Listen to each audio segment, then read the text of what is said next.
Hoje a gente vai falar sobre os compostos ainda, só que sobre um terceiro tema, que é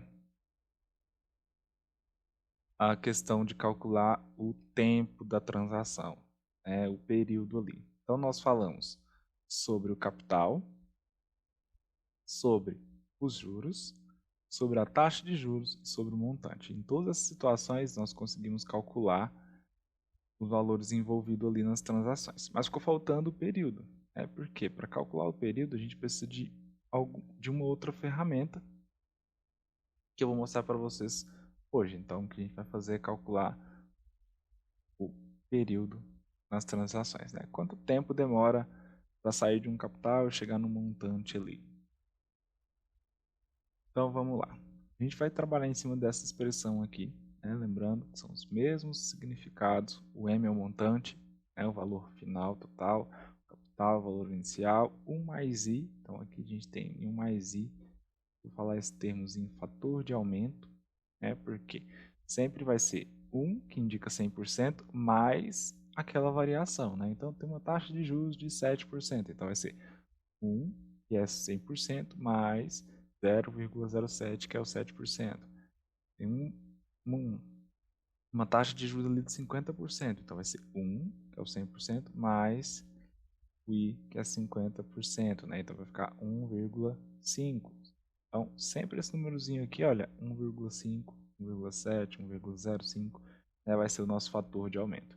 E o T, que é a questão de hoje aqui, é o nosso tempo para sair do montante e chegar, ou para sair do capital e chegar no montante. E para isso, vou mostrar para vocês aqui algumas coisas. Nós vamos fazer alguns lembretes aqui, do famoso logaritmo. Provavelmente vocês trabalharam isso aqui bastante no primeiro ano, na primeira série, na segunda talvez nem tanto, mas nós vamos precisar disso aqui hoje novamente, tá? Então, a gente não vai falar de todas as propriedades, de todas as definições, nós vamos passar pelo básico aqui, mais como um lembrete mesmo. Vou mostrar para vocês. Lembrar, né? Como é que funciona, o que significa essa escrita aqui, que na verdade é mais fácil entender do que escrever tudo isso aqui, né? E a gente vai tentar aplicar isso aqui. Tá? Na verdade é a aplicação mais simples, mas nós precisamos passar pelo lembrete aqui, tá? Então o que significa isso aqui, ó? Logaritmo de B na base A. Então aqui, ó. Logaritmo de B na base A. Então a base, o próprio nome já diz, é o valor que está embaixo, né? Logaritmo de quanto a gente está calculando? Desse valorzinho aqui, a gente chama de logaritmando, né? Que no caso aqui é o meu B, tá? E como é que significa calcular esse logaritmo aqui? Significa pensar assim, ó, que número que eu vou elevar ao A e o resultado vai ser o B. É isso que é o logaritmo.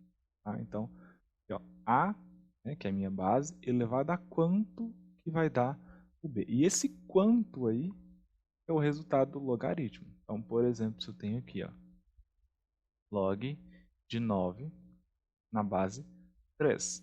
Calcular isso aqui é pensar o seguinte, ó, a escrita é bem complicada, é chato falar log de 9 na base 3.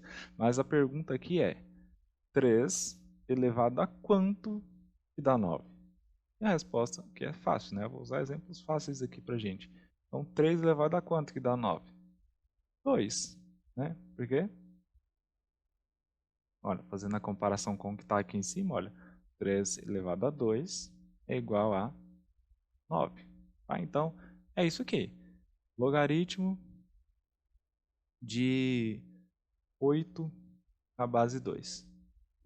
Quanto que é isso aqui? Então, quando eu pergunto, ó, quanto que é logaritmo de 8 na base 2? Estou perguntando o seguinte.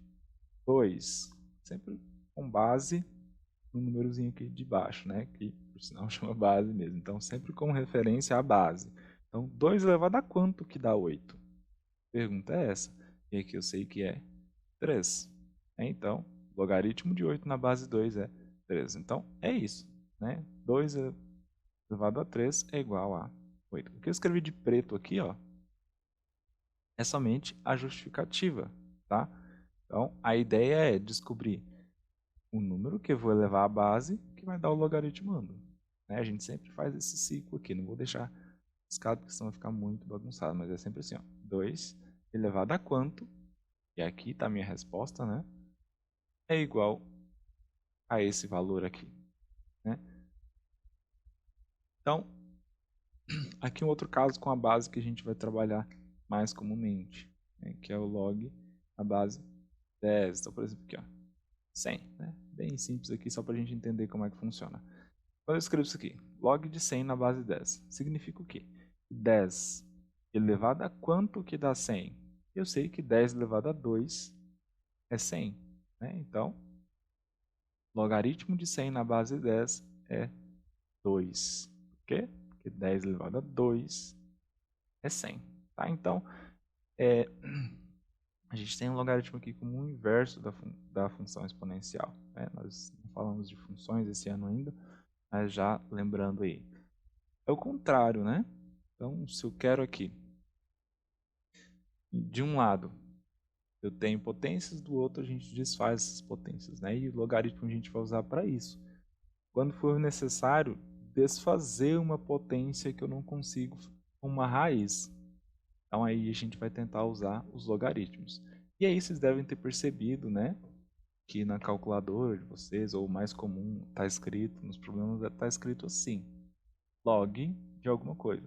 Né? Vamos colocar aqui 1000. Log de 1000. Não tem nada na base. Né? O que isso significa? Logaritmo, sem estar escrito na base aqui, ele tem a base decimal, é 10. Tá? Então, sempre que for escrito log, sem nada aqui na base, é porque a base é 10. Então, a pergunta aqui é, ó, quanto que é log de 1000? Quanto que é o logaritmo de 1000? A pergunta foi só essa. Né? A pergunta é 10, que é o número oculto aqui, né? Que não aparece, elevado a quanto que dá 1000? Então aqui eu sei que é 10 vezes 10 vezes 10, né? Então é 10 elevado a 3, então o logaritmo é 3. Então basicamente é isso aqui. O que é um logaritmo? Descobrir a potência. Tá? Então que número que eu vou elevar a minha base que vai dar o valor aqui do logaritmando, que já está escrito, né? Então, quanto que eu tenho que elevar o 3 para dar o 9? Quanto que eu tenho que elevar o 2 para dar o 8? Quanto que eu tenho que elevar o 10 para dar o 100? Quanto que eu tenho que levar? Aqui não aparece. O 10, né? Para dar 1000. Então, a pergunta é sempre essa, quando a gente calcula o logaritmo de alguma coisa. Quanto que eu tenho que levar a minha base para dar o logaritmando? Alguns valores são bem simples, né? Mas outros nem tanto. Por exemplo, se fosse aqui logaritmo de 4, né? Então, a pergunta aqui é, tá vendo que eu não escrevi a base, né? Mas eu sei que é 10. Está oculto aqui, mas eu sei que é 10. Então a pergunta aqui é 10 elevado a quanto? Né? Não sei quanto que é aqui, é o número x. Então 10 elevado a quanto que dá 4? Não é um número inteiro. Não é fácil calcular esse valor assim diretamente. Então para isso que a gente usa uma tabela de logaritmo. Ou, no caso aqui da gente agora, a gente vai usar uma calculadora. Tá? Então para esses valores que não são tão óbvios assim, a gente vai usar uma calculadora. E pronto, então quanto que é log de 4? Eu sei que isso aqui, ó, na minha cabeça digital aqui, deu 0,602, né? Ou seja, 10 elevado a 0,602 é igual a 4, tá? E aí é bem complicado descobrir esses valores, né, testando. E o foco aqui não é esse, né? A gente não vai desperdiçar o tempo fazendo isso, já que tem tudo calculadinho ali pra gente. A gente vai usar uma tabela.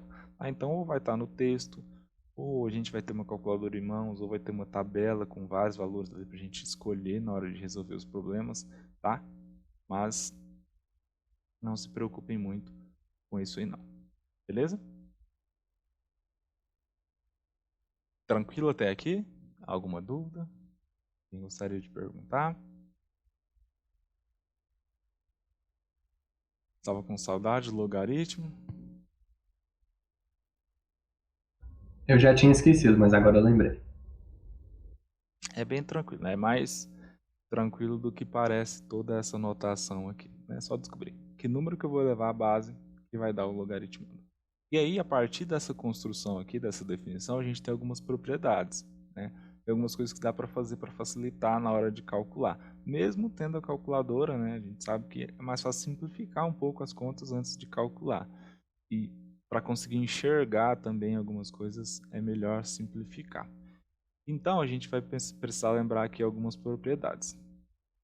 A primeira delas é essa aqui, ó, que é a que a gente vai usar muito nas funções exponenciais e na matemática financeira, né? Que é essa propriedade aqui, ó. O que ela faz?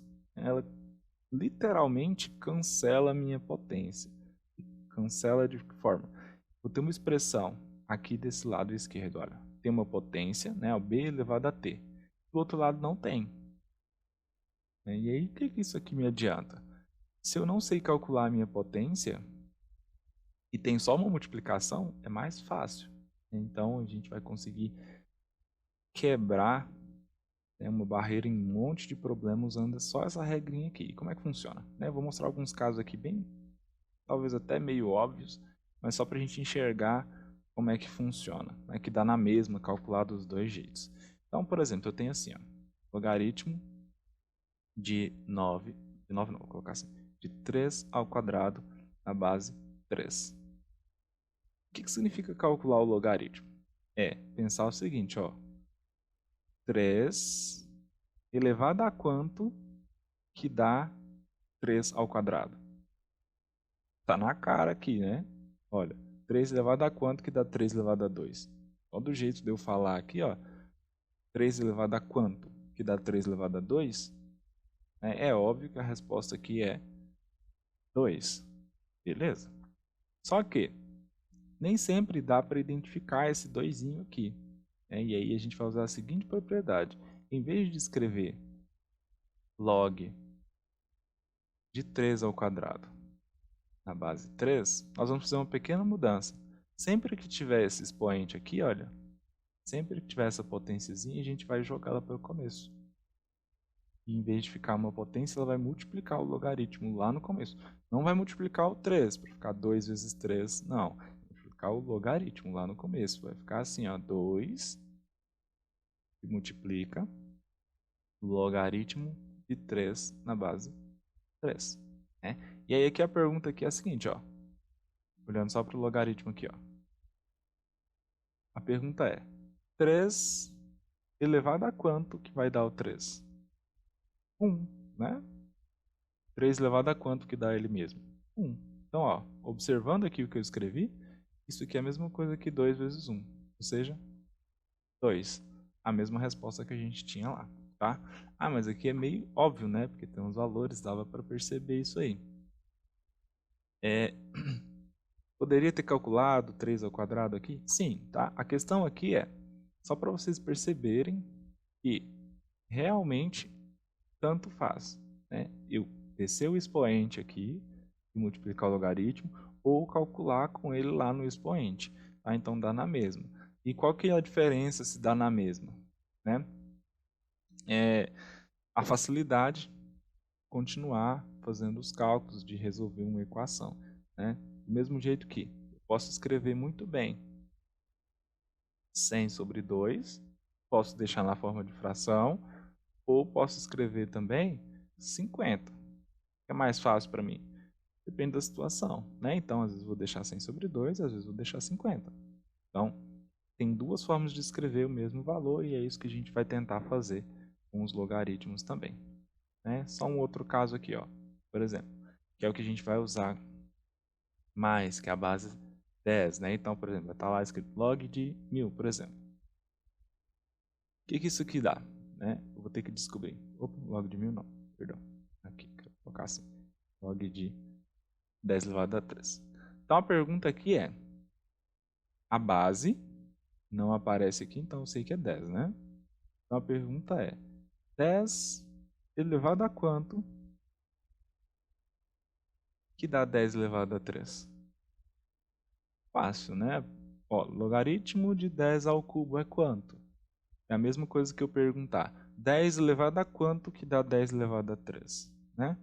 E aqui, observando aqui, obviamente, a resposta tem que ser 3, tá? Então, em vez de escrever assim, nós vamos fazer a mesma coisa que eu fiz na linha de cima. Quando tiver essa situação, nós vamos abaixar o expoente, colocar no início. Então, vou ter o seguinte, vou ter 3 vezes log de 10. E aqui mudou a pergunta, né? Isso aqui, ó, é 10 elevado a quanto que dá 10? Obviamente é 10 elevado a 1, né? Então isso aqui é a mesma coisa que 3 vezes 1, que é 3 também. A mesma resposta que a gente tinha no começo. Então a gente vai fazer isso, de descer o expoente quando tiver uma potência, para facilitar as contas. Ah, mas o que isso aqui vai me adiantar? Nós vamos ter algumas situações desse tipo, ó. Pode acontecer o seguinte, de ter que calcular logaritmo de 10 elevado a x, por exemplo, né? E aí, olha, eu não consigo calcular 10 elevado a x, né? Eu posso pensar no seguinte, nós vamos fazer aqui o mesmo esqueminha, vira o x para cá, né? Então vai ficar x no começo, vezes logaritmo de 10, e aí provavelmente, olha, não tem uma potência, tem uma multiplicação. Então, isso aqui numa equação é muito mais simples de simplificar do que 10 elevado a x, né? Então, a gente vai conseguir resolver essa expressãozinha aqui. Tá? Então, nós vamos encontrar alguns problemas desse tipo. E aqui vai entrar a aplicação do logaritmo. Tá? Por exemplo, se eu tenho a seguinte situação, olha, eu tenho aqui 10 elevado a x é igual a 10 elevado a 3. Beleza. Olha, as bases são iguais, então eu já sei que aqui, ó, x é igual a 3. Tranquilo? Então, só comparar as bases, o que está embaixo é igual, o que está em cima é igual também. Mas, e se fosse assim? 10 elevado a x é igual a 2 elevado a 4, por exemplo. Sei lá, 2 elevado a 4. Olha o que aconteceu aqui. 10 elevado a quanto que vai dar 2 elevado a 4? Então, aqui eu não consigo imaginar uma situação de 10 elevado a quanto que vai dar esse 2 elevado a 4 aqui. Então, o que eu vou ter que fazer? Eu vou ter que tirar esse x aqui do expoente. E aí, se fosse uma equação do primeiro grau, a gente sabe, né? Número do lado, letra do outro, fica muito mais fácil resolver do que pensar em que 10 elevado a quanto vai dar 2 elevado a 4. Então, isso aqui que está o problema, por isso que a gente vai precisar dos logaritmos. Beleza? Até aqui, tranquilo? Deu para entender qual vai ser a jogada? Sempre que tiver um expoente, em vez de calcular essa potência aqui, às vezes vai ser até um x, né? Nós vamos colocar o valor no começo e multiplicar pelo logaritmo. Essa é a propriedade que a gente vai usar. Até aqui alguma dúvida? Beleza. Continuando, as últimas propriedades. Aqui também, especificamente com logaritmo, a gente tem algumas particularidades que às vezes é mais fácil calcular de um jeito, às vezes é mais fácil calcular de outro. Se eu tenho um calculador em mãos, a gente sabe que dá para fazer de qualquer jeito. E aparecer ali, eu vou lá, digito, e a máquina faz para mim. Só que, em alguns casos, nós vamos ter que resolver um problema manual ou mudar a cara da expressão para conseguir resolvê-lo. Então, qual que é a ideia aqui? Pensar em algumas formas de mudar a cara da expressão. Então, o que eu tenho aqui? Ó? Logaritmo de b sobre c. Tá? Não tem parênteses aqui, coloquei, mas é o logaritmo da divisão inteira. Aí, como é que eu faço para mudar isso aqui? Às vezes eu não consigo calcular o logaritmo dessa divisão do número dividido pelo outro, mas eu tenho os resultados separadamente. Então, por exemplo, aqui, ó, se fosse logaritmo de, não sei, vou colocar aqui um exemplo, 10 sobre 4, 10 sobre 7. Então, quando que eu vou ter que usar essa regrinha aqui? Quando eu não conseguir, não tem uma tabela, não tem nenhuma ferramenta para descobrir quanto que é o logaritmo de 10 sobre 7 direto. né? Obviamente, se eu tiver uma calculadora, eu vou lá, coloco logaritmo de 10 sobre 7, pronto, já vou ter a minha resposta. Só que, em muitos casos, eu não vou ter essa ferramenta para calcular o logaritmo de 10 sobre 7 diretamente. Então, o que que eu vou ter que fazer? Eu vou ter que... E aí, provavelmente, o problema vai me dar essas informações, né? O que que eu vou fazer? Eu vou reescrever isso aqui como logaritmo de 10 menos logaritmo de 7. Como que eu sei qual vai ser menos o outro? Sempre o numerador primeiro, menos o logaritmo do valor de baixo. E o azinho aqui que eu não coloquei, quando não aparece, é 10. Tá? Então, o que a gente vai precisar fazer é isso. Por quê? Em alguns casos, eu vou ter uma tabela de referência, vou ter lá no texto quanto que é o logaritmo de 10 e quanto que é o logaritmo de 7. Mas não tenho quanto que é o logaritmo de 10 sobre 7. Então, o que eu vou fazer? Separar, e aí sim eu consigo calcular. Tá? Nós veremos um exemplo desse jeito aqui. Então, a mesma coisa, se eu tivesse aqui o logaritmo de 5 sobre 2, né? Não sei quanto que é o logaritmo de 5 nem de 2. Oh, perdão. Não sei quanto que é o logaritmo de 5 sobre 2. Mas eu sei quanto que é o de 5 e sei quanto que é o de 2 também, separadamente. Então pronto, aí eu consigo resolver. Tá? As duas coisas têm o mesmo valor. É a mesma coisa para soma, tá?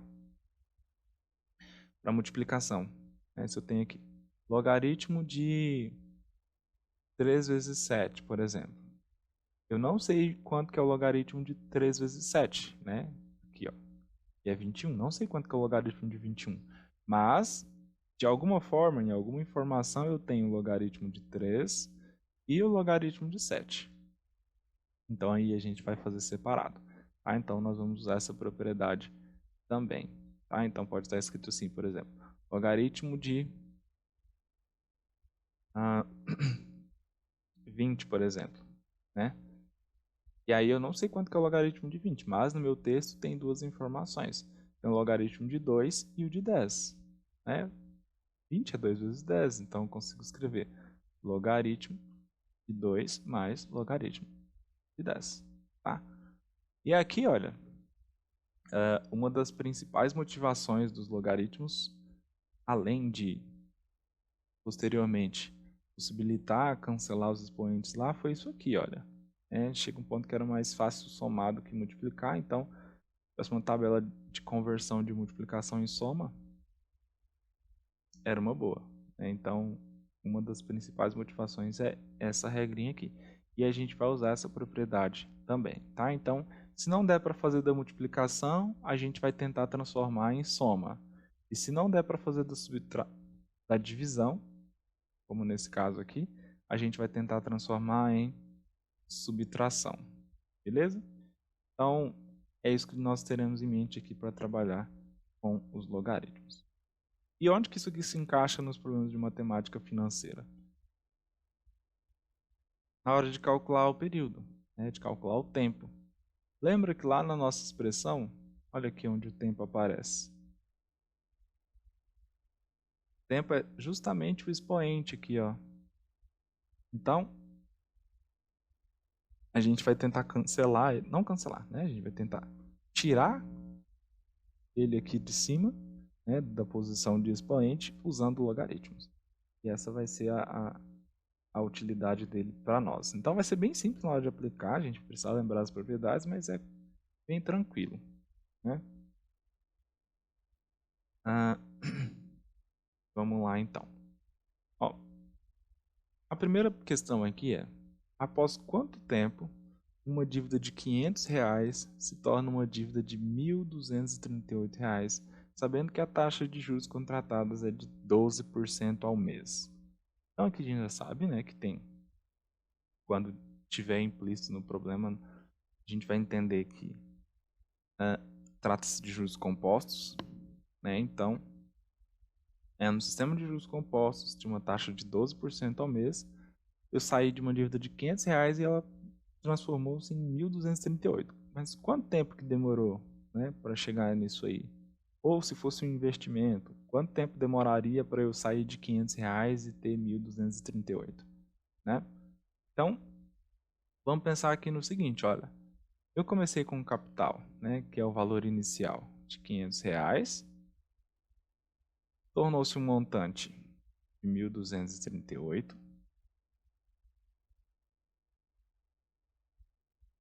a uma taxa de 12% ao mês. E aí, como é que a gente vai usar esse 12% aqui na hora de fazer os cálculos, né? Nós vamos colocar na forma decimal, que é 0,12.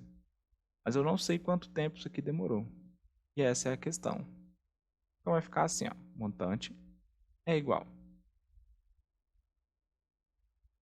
capital vezes o fator de aumento, né, que aparece na nossa fórmula, que é 1 mais i, elevado a t. Então eu tenho 1.238 é igual a 500, que multiplica 1 mais i, então 12% a mais, né? Então vai ser 1,12. Aqui eu nem preciso dos parênteses, tá? 1,12 elevado a t. Então, ó, algumas coisas que indicam aqui minha expressão. Eu tinha R$ 500 no começo e estou aumentando, ó, 1,12 significa que eu estou aumentando sucessivamente 12%. Durante um período desconhecido aqui, né? E é isso que a gente vai ter que trabalhar em cima. Vamos resolver aqui então, ó, a equação. Primeira coisa, eu vou tentar separar o que tem T do que não tem T. Então, o que eu vou fazer? Esse 500 aqui está sobrando, né? Então ele vai para o outro membro, né? Multiplicação vira divisão. Então, eu vou ter o seguinte, 1.238 sobre 500 é igual a 1,12 elevado a T. 1.238 por 500 até que eu consigo dividir, né? 1.238 dividido por 500, eu tenho aqui 2, deixa eu colocar aqui, 2,476. Beleza. Isso aqui é igual a 1,12 elevado a t. Posso deixar na forma de fração em vez de dividir? Pode, tá? Não vai influenciar muito na nossa resolução aqui, não. E agora, né? Agora que eu tenho um problema. Por quê? Tem um parênteses aqui. Se fosse assim, ó.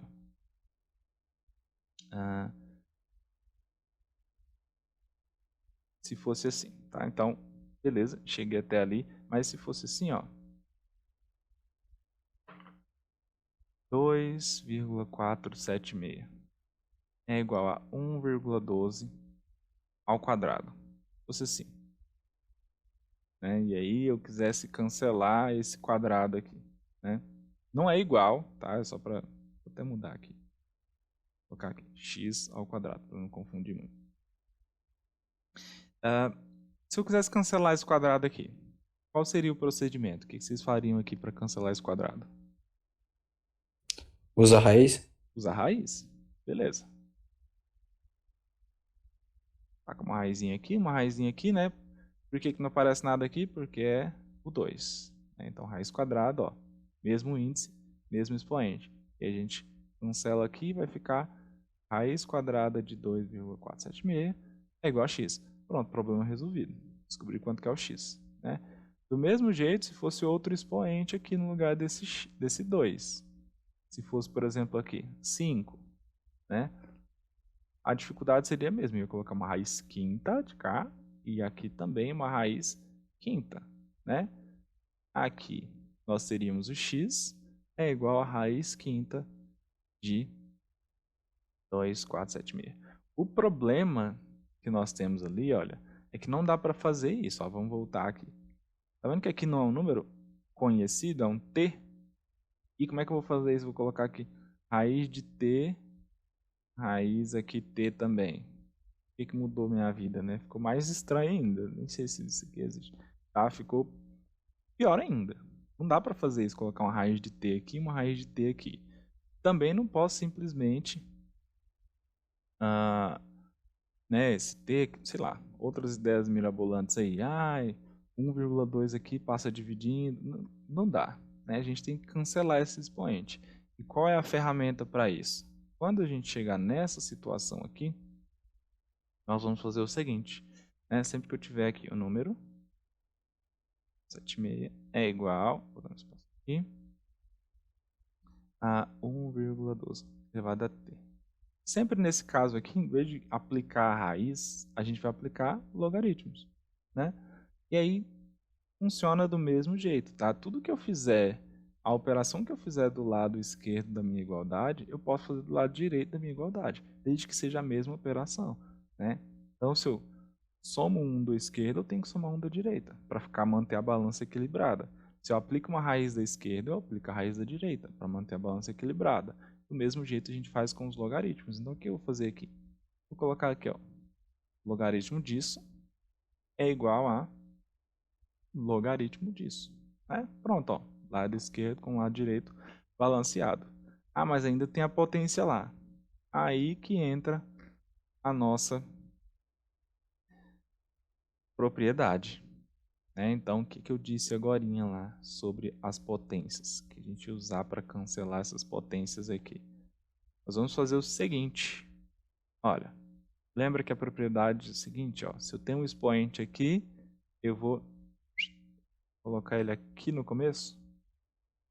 E é isso que a gente vai fazer, tá? Então vai ficar assim, ó, logaritmo de 2,476, né? É igual a, em vez de ter o t aqui no expoente, vai ficar t vezes logaritmo de 1,12. O que mudou, né? Da primeira, aliás, da primeira, não, desse passo aqui, olha, dessa equação aqui que a gente tinha um impasse, para cá, para a última linha que eu escrevi. O que mudou foi que nós tínhamos uma equação exponencial para uma equação do primeiro grau. Então, como é que resolve uma equação do primeiro grau? É só isolar a variável. Dá para fazer isso aí. Então, o que está somando está subtraindo, está multiplicando, está dividindo, simples. Então, o que eu tenho aqui, por exemplo? Olha, esse logaritmo aqui, ó, é t vezes o logaritmo.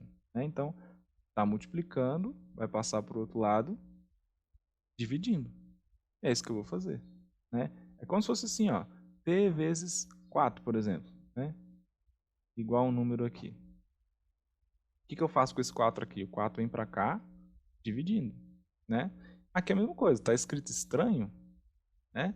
Mas é o mesmo esquema. Então vai ficar assim, ó, logaritmo de tudo isso aqui sobre logaritmo de 1,12. Isso aqui igual a t. Pronto. Ah, mas da onde que eu vou tirar isso aqui? É da minha cabeça digital aqui. Eu vou calcular quanto que é essa divisão aqui, tá? Vai dar para fugir desse passo aqui, que é mais que parece ser estranho? Não, tá? E é o que eu disse para vocês. Ou serão logaritmos óbvios, como o que a gente fez no começo, né? Por exemplo, logaritmo de 9 na base 3. Ou seja, 3 elevado a quanto que dá 9? Então, logaritmos que deem para calcular. Ou a gente vai ter uma tabela de referência na situação. Ou, em último caso, né, se não aparecer nada, como nesse caso aqui, a gente vai precisar de uma calculadora. Então, não estou preocupando muito em deixar os valores aqui, porque agora a gente tem como fazer isso usando uma máquina. Então, vai ficar aqui. Tomem cuidado com as aproximações, tá? Tentem aproximar somente no último passo mesmo, tá? Então, aqui, ó, logaritmo de... Eu vou digitar do jeito que está aqui mesmo, olha. Logaritmo de 2,476. E o cuidado que vocês têm que ter é, dependendo da calculadora que vocês estiverem utilizando, colocar nos parênteses no lugar correto, tá? Dividido por logaritmo de 1,12. E como resposta eu tenho aqui aproximadamente 8. É 8,0001. Então, aqui eu vou aproximar como 8. Conclusão. Obedecendo essa taxa de juros contratada aqui, de 12% ao mês, a dívida ia demorar 8 meses para sair de R$ 500 para R$ 1.238. E aí, qual que é a sacada? Chegou nesse ponto aqui, olha. Eu tenho expoente. Aqui a gente vai aplicar os logaritmos dos dois lados. Beleza? E aí, fácil ou difícil? O que vocês acharam?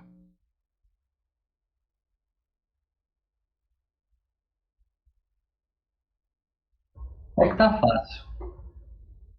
E Ó, eu acho mais fácil não fazer dívida, porque, rapaz. tá, é sempre eu trabalhar com dívida aqui, né? Mas você pode lembrar também que pode ser um investimento, tá? Então, funciona para aumentar a sua dívida, mas é o lucro de alguém, né? Então, tanto faz, é o mesmo procedimento, tá?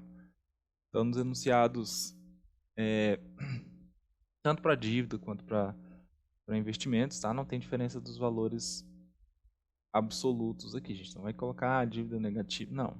Tá? Então, sempre vai trabalhar com o capital e tentar chegar em um montante lá. Então, vamos tentar fazer outro caso aqui. Olha, vamos pensar aqui. Mesmo esquema, tá? Então, ó, após quanto tempo uma dívida se torna o dobro do valor inicial, sabendo que a taxa de juros contratada é 10% ao mês? Tá. Aqui, às vezes, quanto mais curto a questão, pior é, né? Porque não tem muita informação. Não precisa ser tão grande quanto as questões do Enem, né? Que tem um conto de fadas antes da pergunta. Mas, se for muito curto, também atrapalha. Olha o que a gente tem aqui. Após quanto tempo uma dívida se torna o dobro do valor inicial? Então não tem nenhum número na primeira linha, né? E aí fala, ó, sabendo que a taxa de juros contratada é 10% ao mês. Só falou isso, né? Numericamente, só de olhar aqui, só tem esses 10% aí. Então vamos lá, vou anotar isso. Minha taxa é de 10%, ou 0,1%. 0,1% não, 0,1 ao mês. Beleza. Uma coisa que eu já comentei com vocês, os problemas que não dão valor inicial e são sobre porcentagem, né? Que pede, fala, dobrou, triplicou, né? Mas não dá o valor inicial e nem pede o valor final. Só fala assim, ó, tinha um valor X e dobrou, tinha um valor X e triplicou, um valor X e agora é metade, né? Para esses casos, a gente tem duas opções. Faço como eu falei agora, né? Posso pensar assim, ó, que o meu capital é um valor X, ou eu posso estipular um valor, tá? Então posso falar, não deu aqui no texto, então vou falar que o meu capital é 100. E aí eu vou descobrir o montante, né? E com base no 100 no montante, a gente consegue fazer as comparações, né? Então, por exemplo, aqui, ele falou assim, olha, quanto tempo vai se tornar o dobro do valor inicial? Então eu posso pensar que o meu capital é X e o meu montante é 2x, ou que meu capital é 100, meu montante é 200, ou que meu capital é 1, meu montante é 2, né? Tanto faz, desde que um seja o dobro do outro, tá? Então, se para você for mais fácil usar os números ou usar o x, tanto faz. Nesses problemas que não falam qual é o valor inicial e nem o valor final, tá? Se eu tivesse falado assim, o valor final era de 3.500, obviamente tem um valor inicial específico.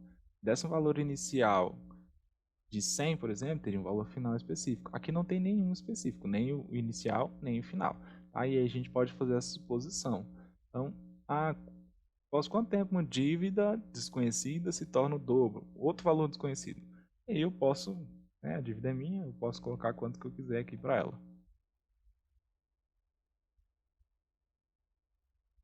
Nesse caso aqui eu vou usar o x e aí no meio do caminho eu mostro para vocês que tanto faz, tá? X ou qualquer número ali. Então aqui é o seguinte, ó, após quanto tempo? Né? Então a pergunta é essa, qual que é o tempo? Que é desconhecido. Uma dívida x se torna o dobro do valor inicial. Então era x, passou para 2x. Sabendo que a taxa de juros é 10% ao mês. Pronto, essas são as informações que a gente tem e é suficiente. Qual é a ferramenta que a gente tem no sistema de juros compostos? Eu tenho que o montante é igual a capital vezes 1 mais i, fator de aumento, elevado a t. Sempre assim, tá? E vamos colocar as informações que eu tirei do texto. Olha, meu montante, o dobro do que eu tinha no começo, então 2x, é igual a o capital, 1x, e multiplica 1 mais a taxa. Então é 1,1, né? Está aumentando de 10 em 10%. Elevado a t, que é o valor desconhecido. E aqui, ó, não faz diferença. Depois que eu somei, não faz diferença colocar os parênteses ou não, tá? No primeiro, se eu colocar assim, ó, 1 mais 0,1, aí precisa dos parênteses, tá? Só que depois que eu somar, não precisa. Então aqui eu vou deixar 100. Vou limpar um pouco a tela. Então 1,1 elevado a t. Beleza. Então vamos cancelar o que dá para cancelar aqui, ó. Tá vendo? Tem x multiplicando os dois lados, né?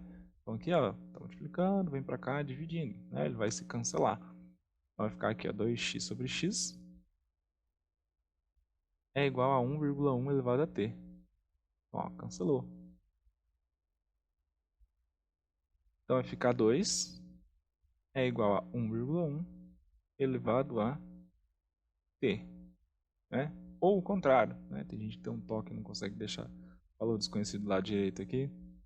Posso escrever assim também. 1,1 elevado a t igual a 2. Tanto faz, tá?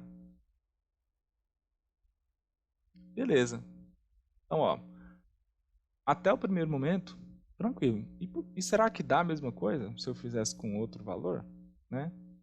Então, antes de continuar, ó, só observando, eu falei que eu podia usar qualquer número e o dobro dele, né? Então, se eu faço aqui, olha, o meu capital era 50 e o meu montante é o dobro, né? É 100. Na hora que eu for substituir, na hora de fazer minhas contas aqui, ia ficar assim, ó. Montante, né? Estou substituindo aqui. É igual ao capital, multiplica 1,1 elevado a t. Aqui, ó, faz a divisão. 100 dividido por 50, né? Vai ficar 2 é igual a 1,1 elevado a t. Tanto faz colocar x, estabelecer um valor, né? Se eu tivesse colocado 1.000 e 2.000, 1 e 2, tanto faz, daria o mesmo resultado. Aí é o que se sente mais confortável, tá? Eu prefiro o x porque eu já consigo observar no x aqui que vai cancelar, né? Só de olhar aqui, ó, tá multiplicando de cá, tá multiplicando de cá, eu já consigo perceber que vou cancelar, tá? Aí vai o que vocês acharem mais fácil. Continuando aqui então, desse ponto, aí que tá, né? Então, substituir os meus valores, fiz uma listinha aqui. Substituir na fórmula do juros compostos, né? O problema de juros compostos é essa aqui é a ferramenta que a gente tem. Substituir. Beleza, o que eu encontrei? Consegui cancelar o x, né? O máximo que deu para fazer, e cheguei nessa equaçãozinha aqui de baixo.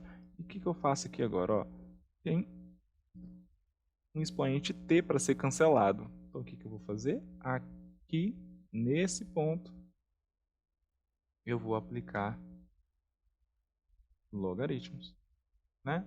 E vai ficar como? Vai ficar logaritmo de 1,1 elevado a t é igual a logaritmo de 2. Pronto, né? Matei a minha questão aqui. Por quê? Esse tzinho aqui, olha, ele vai vir para cá, ó, pro começo, né? E o que vai acontecer? Vai ficar assim. T multiplica log de 1,1 é igual a log de 2. Posso calcular esses logaritmos aqui antes de continuar, tá? Eu vou ficar com números decimais. T vezes um número decimal é igual a outro número decimal, tá? Só que não precisa. Posso fazer em último caso já, olha. Log de 2, né? E esse logaritmo aqui, que está multiplicando o t, ó, é vezes t. Então, o número que está multiplicando, o que acontece? Passa dividindo. Então, vai ficar aqui sobre log de 1,1. Então, t aqui é essa divisão. Vou colocar aqui. Logaritmo de 2 sobre logaritmo de 1,1. Então, tenho 7,27 aproximadamente. Beleza? Então, sempre vai ser esse mesmo esquema, tá? Até aqui tranquilo? Alguma dúvida até aqui? Perguntas? Até aqui tá tranquilo. Eu fui fazer antes do senhor e eu coloquei a ordem inversa dos logaritmos. Aí deu resultado diferente. Tem que ficar atento a isso, né? Sim, tem que tomar cuidado, tá? Olha, algumas coisas aqui que, como a gente vai fazendo sempre a mesma coisa, dá para ir observando, né? Então, uma coisa que dá para ser observada aqui, olha, antes de finalizar, né? Ou se eu quiser tiver facilidade para lembrar as coisas, né? E já conseguir pensar nisso direto. Olha aqui, dessa linha, eu vou escrever duas linhas aqui, né? Que a gente calculou. Tava assim, tá escrito numa página separada para não misturar. Tava escrito assim, olha. E no final ficou assim, olha.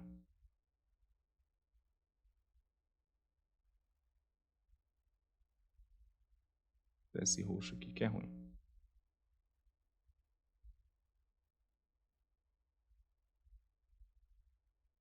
Olha o padrão que a gente tem aqui. Como é que eu vou saber o que vai ficar em cima e o que vai ficar embaixo? Posso seguir nos passos da equação, né? Mas é sempre bom ter mais alguma referência aqui para saber se está certo ou está errado. Olha o que vai ficar em cima na minha fração. Sempre o valor que está sozinho, né? E qual que vai ser o logaritmo que está embaixo? Vai ser a base, que era o t aqui, né? Então, com o tempo, quando chegar nesse passo aqui, olha, das equações, eu já posso ir pular direto para cá, né? Se eu tiver certeza do que eu estou fazendo. Eu já sei que tem outros passos ali embutidos, então eu já consigo pular daqui para cá, né? Ou se eu achar mais fácil para não me perder, em vez de fazer os outros passos, já pular direto para cá, beleza também, tá? Então, podemos até pensar numa regrinha aqui, ó. Aqui, ó. Colocar aqui A elevado a T é igual a B. Para quem gosta de formulazinha aí, né, pode até escrever aqui, ó. T é igual a log de B sobre log de A. Né? Foi isso que a gente fez. Então, daqui, olha, daqui para cá, foi esse passo aí que a gente fez. Né? Eu pulei daqui e vim para cá. Então, sempre vai ser o logaritmo do que está sozinho dividido pelo logaritmo da base aqui. Tá? E da onde que saiu isso aqui? Né? Da propriedade do logaritmo que a gente usou. Né? A gente aplicou o logaritmo nos dois membros da equação, abaixamos o expoente e aí, daqui para frente é uma equação do primeiro grau. Né? O que está multiplicando, passa dividindo, aí eu tenho que tomar cuidado com isso aí. Tá? E eu vou deixar anotado para vocês isso aqui, tanto faz a forma que vocês vão finalizar. O importante é finalizar, beleza? E é aqui uma observação. Né? Olha, após quanto tempo uma dívida se torna o dobro do valor inicial? Então, eu tenho aqui 7,27 meses. Tá? Em alguns casos, né? Então, vamos supor aqui que tinha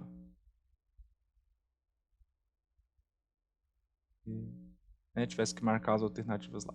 Aqui tivesse 6, 7, 8 e algumas coisas aqui. O que eu quero mostrar para vocês é que em 7 meses não é tempo suficiente para minha dívida dobrar, tá? Eu vou ter que esperar mais que 7 meses. E se eu tiver que contar somente meses inteiros, eu vou ter que esperar 8 meses. Por que 8 meses? Porque 8 é o menor número inteiro, né, de meses, maior que 7,2. Então, aqui, ó, o tempo é de 7,2 meses. Eu sei que é mais que 7. Tá? Então, só 7 meses inteiros não é suficiente para minha dívida dobrar a essa taxa de juros aqui. Então, eu tenho que esperar 8 meses inteiros. Tá? Beleza? E aí, na próxima aula, a gente continua e vamos fazer alguns exercícios também.